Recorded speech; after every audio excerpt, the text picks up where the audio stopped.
भाई अपनी सीएसके नीचे लगी हुई है, तो लोग मतलब पॉइंट्स टेबल में नीचे है। और being a CSK fan it's hard to see our team at the bottom of the table. It's because कि मैं अपनी ये सीएसके के मैचेस ना 90 वो मतलब 2008 से देख रहा हूँ।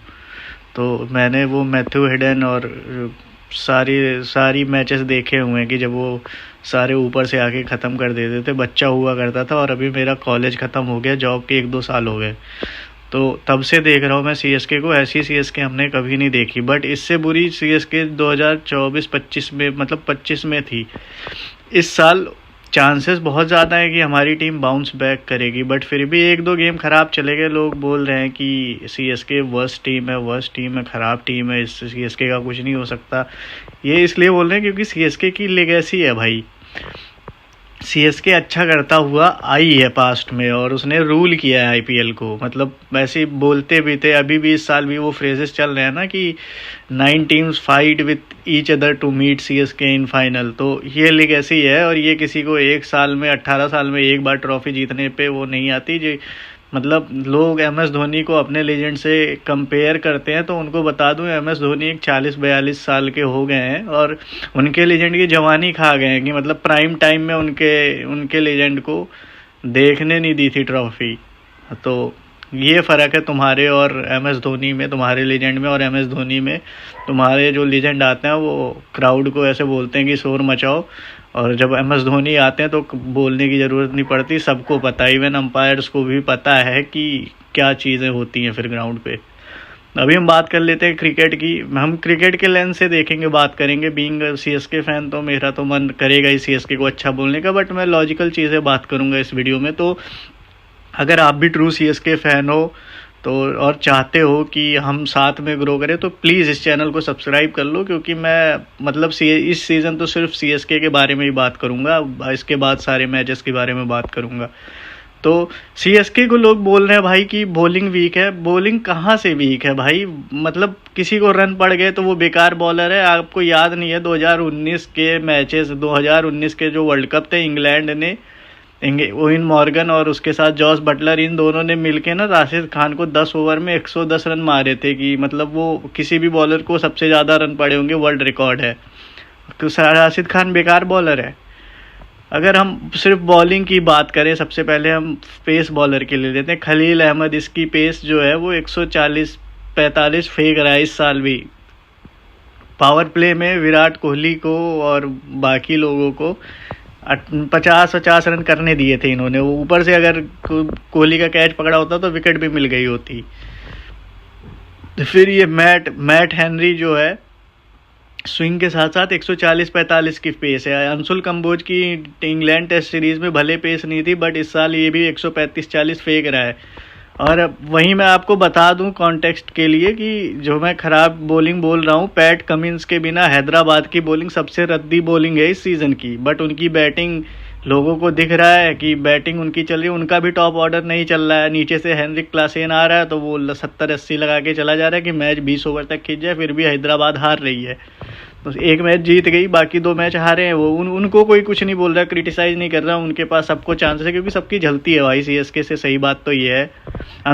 उनके पास जयदेव नादकट है, जिसकी मैक्सिमम पेस ही 125-30, और वो कोई संदीप शर्मा नहीं है कि मतलब उसके पास ऐसे थोड़ी सी स्ट्रेटेजी हो। तो मतलब नादकट जैसा आदमी प्रोफेशनल, छोड़ो वो सारी बातें थोड़ी करेंगे हम इस वीडियो में।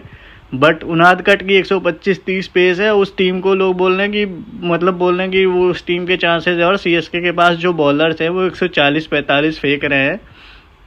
इनको सिर्फ राइट एरिया में बॉलिंग करने की ज़रूरत है। 1-2 मैच जीतेंगे, इन पे कॉन्फिडेंस आएगा। यही बॉलर लेके सीएसके क्या पता फाइनल भी खेल जाए। और यू नेवर नो कि मतलब सरदुल ठाकुर और तुषार देशपांडे को लेकर एम एस धोनी फाइनल जीते हैं, तो सीएसके को इस तरीके से क्वेश्चन नहीं कर सकते।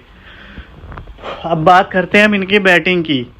ये आप देख रहे हो जैक फॉक्स, इसके पास जैसी स्विंग है आईपीएल में किसी बॉलर के पास वैसी स्विंग नहीं है, टू बी ऑनेस्ट। मतलब करंट टाइम में लोग ऐसे, मतलब कुछ लोग भुवी को बोल रहे हैं कि बहुत ही बढ़िया बॉलर है। नो डाउट भुवी बढ़िया बॉलर है, बट जैक फॉक्स जैसी स्विंग नहीं है उनके पास भी करंट टाइम में। बट ये है कि जैक फॉक्स की थोड़ी सी पेस कम है, but skill wise Jack Fox के आसपास भी कोई नहीं है। और जैक फॉक्स अभी भी एक भी मैच नहीं खेले। और मैं बता दूं, और आपको आपने अगर न्यूजीलैंड सीरीज़ देखी होगी, यहाँ पे तो बस लिखा हुआ है ऑलराउंडर, बट ये नाम के लिए नहीं लिखा हुआ है। ये एक ऐसे मतलब बहुत टीम के बैट्समैन, मिडिल ऑर्डर या लोअर ऑर्डर के जो बैट्समैन फिनिशर वैसी बैटिंग नहीं कर पाते, जैक फॉक्स को वैसी बैटिंग आती है। जेमी ओवर्टन की बैटिंग आपने देख ही ली है।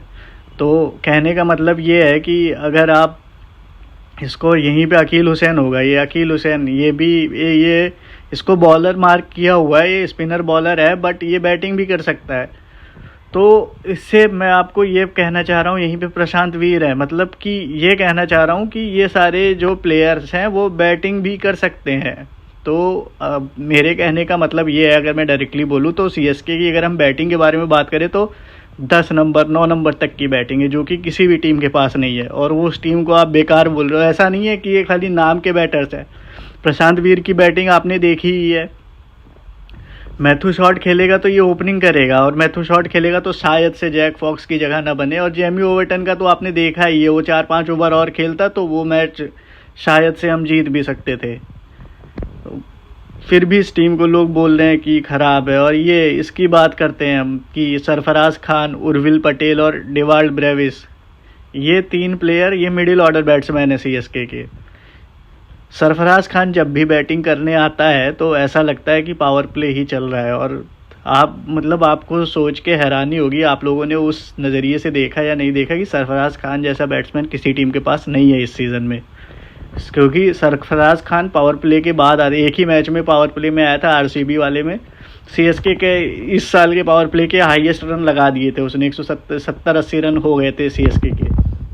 और जब तक ये बैटिंग कर रहा था ऐसा लग रहा था कि बहुत चीज़ हो जाएगी, बट वहीं पे सरफराज भाई को थोड़ी सी अवेयरनेस की ज़रूरत है, जो एमएस धोनी या फिर मतलब ये सीनियर प्लेयर के साथ अगर बैटिंग करेगा तो आ जाएगी। क्योंकि उस दिन सारी जिम्मेदारी सरफराज खान पे थी, अच्छे टच में था कि मतलब जो अच्छे टच में प्लेयर होता है तो उसको नीड होती है कि वो लास्ट तक रुक के खेले, उसकी थोड़ी सी रिस्पॉन्सिबिलिटी बढ़ जाती है जब आपकी टीम नीचे लगी हुई हो।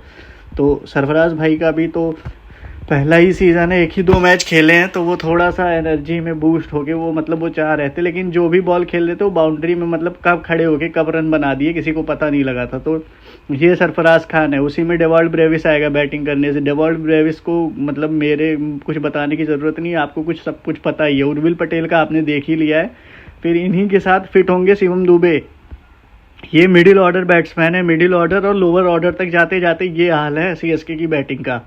फिर संजू सैमसन, ऋतुराज गायकवाड़, आयुष मात्रे, ये तीनों में से मतलब सीएसके की जो मुझे गलती लग रही है, जो सीएसके गलत कर रही है, बॉलिंग का भी नहीं है इशू कुछ, जो सबसे गलत चीज़ कर रही है सीएसके वो है कि ओपनिंग पेयर में या तो ऋतुराज गायकवाड़ को नंबर 3 आना पड़ेगा, क्योंकि या तो संजू सैमसन को नीचे आना पड़ेगा, क्योंकि ओपनिंग जो है आईपीएल में डिस्ट्रक्टिव चाहिए भाई, कि मतलब भले विकेट चली जाए, ऋतुराज का काम क्या या संजू सैमसन, इन दोनों में से किसी एक का काम क्या होना चाहिए कि ऊपर की जब अर्ली विकेट गिर गई तो ये जाके रोक के खेले और आराम से रन को भी बढ़ाते रहें।